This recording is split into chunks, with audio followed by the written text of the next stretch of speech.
Tu te souviens du double champion du monde Julian Alaphilippe? Oui, l'homme qui a failli gagner le Tour de France 2019 après une performance martienne dans les montagnes et les contre-la-montre de cette édition bizarre du Grand Bouclé, ou, si tu te souviens de lui d'après ses échecs, le gars qui a perdu un Liège-Bastogne en levant les bras prématurément. Dans ces années-là, Loulou mangeait à la table des grands comme le font aujourd'hui Wout van Aert ou Mathieu van der Poel, mais au cours des 2 dernières saisons, ses performances ont été absolument décevantes, suscitant des critiques partout où il souillait le maillot arc-en-ciel du champion du monde ou celui de l'équipe Soudal Quick-Step avec ses mauvais résultats.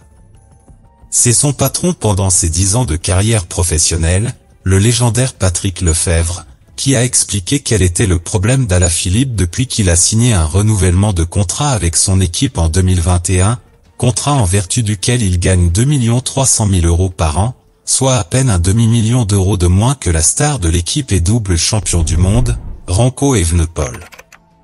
S'adressant au magazine Humo, Lefevere a déclaré que le principal problème d'Alaphilippe a été de se détendre après avoir signé le contrat d'1 million d'euros, croyant qu'avec du talent, il serait capable de remporter des championnats partout où il irait, comme les années précédentes. Cependant, Lefevere est allé plus loin et considère que 2 aspects ont clairement nui à son cycliste français préféré, indiquant que ce relâchement soudain était lié à son alcoolisme entre 2021 et 2022 et à sa relation avec le cycliste, l'influenceur, le modèle, le commentateur, ex-copine de cycliste et mère de son fils, Marion Rousse, suggérant que la belle femme alpha millionnaire n'était guère plus qu'un serpent qui manipulait Julian comme une marionnette et l'entraînait sur la route de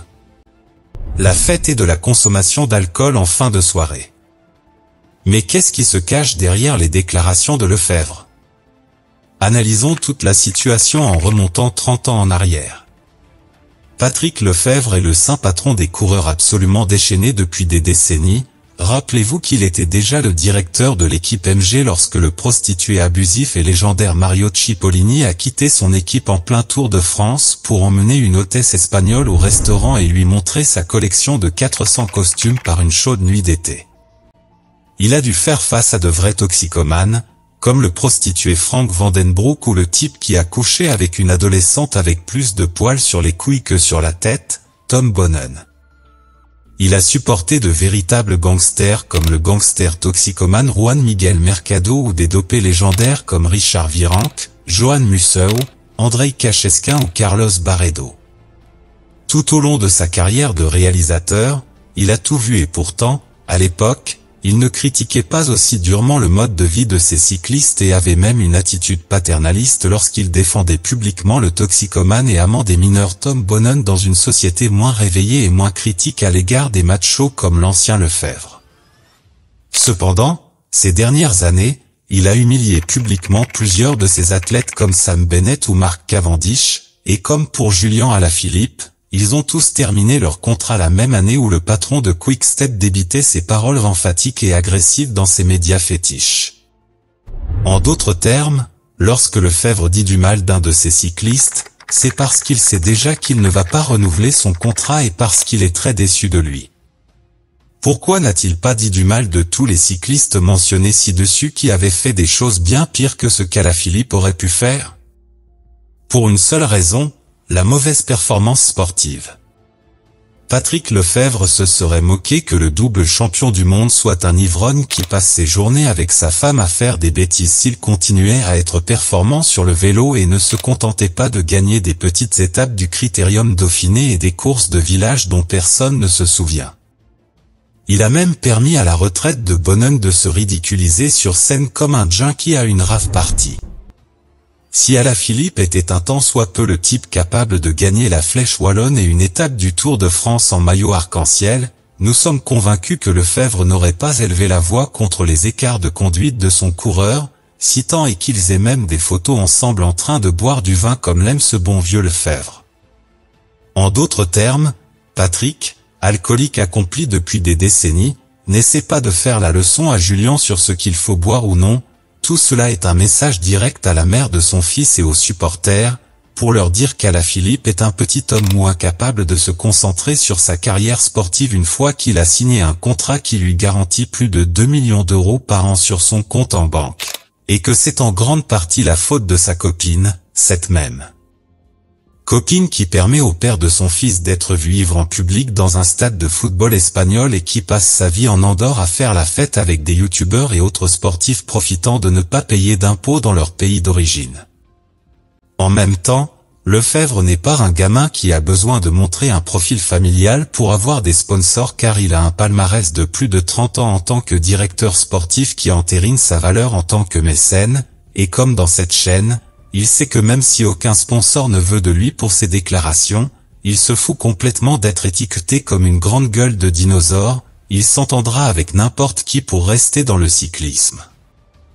Le problème, c'est que ces sportifs millionnaires ne sont pas habitués à ce que des gens de leur propre monde les remettent à leur place et les fassent descendre de l'hôtel où les sponsors et la presse les placent, faisant croire qu'un cycliste professionnel ne peut pas se saouler de temps en temps, oubliant les grandes légendes de ce sport qui buvaient constamment, comme Fausto Coppi, Jean Ulrich ou Bradley Wiggins. Et la première à s'en mêler a été Marion Rousse.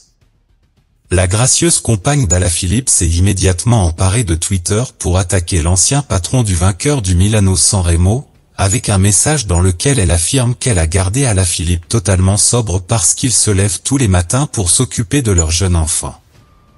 Jusqu'ici, tout va bien, mais quand tu es prise en flagrant délit de mensonge dans un tweet de défense, Marion, il faut peut-être lever le pied. Elle prétend n'avoir jamais bu d'alcool, alors qu'il y a des photos avec son ex-mari Tony Galopin dans des contextes de fête, un verre à la main. Tu ne bois peut-être plus maintenant, je ne dis pas le contraire, mais Rousse, tu as aimé la bouteille toi aussi, et il n'y a rien de mal à cela tant que tu le sépares de ta vie professionnelle.